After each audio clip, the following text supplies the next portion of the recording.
Hello বন্ধুরা, সবাই কেমন আছো? আশা করি খুব ভালোই আছো। আমিও খুব ভালো আছি। অনেক দিন পর তোমাদের সামনে নিয়ে আসলাম আজকে একটু রান্নার ভিডিও। তো চলো দেখি আজকে কী রান্না করলাম।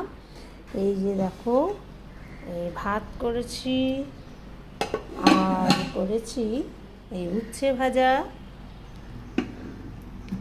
আর করেছি পমফ্রেট মাছ আলু দিয়ে, দেখতেই পাচ্ছ। আর এখানে হচ্ছে আমের চাটনি, যদিও এটা কালকেই করে রেখেছিলাম 2 বাটি, 1 বাটি কালকে খাওয়া হয়েছে আর এই 1 বাটি। আর এটা হচ্ছে শুক্তো বড়ি দিয়ে, সব রকম সবজি, পেঁপে, কাঁচকলা, বেগুন, ভেন্ডি, এইসব দিয়ে বড়ি দিয়ে শুক্তো করেছি।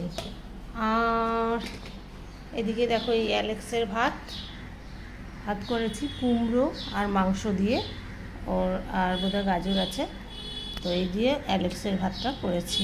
এখনও গরম রয়েছে, এই আর কি। তো এই ছিল আজকের ভিডিও। তো তোমাদের কেমন লাগলো জানিও ভিডিওটা। ভালো লাগলে একটা লাইক কমেন্ট শেয়ার করে দিও। দেখা হবে আবার নেক্সট ভিডিওতে। ততক্ষণের জন্য সবাই খুব খুব খুব খুব খুব খুব ভালো থেকো, সুস্থ থেকো, টাটা।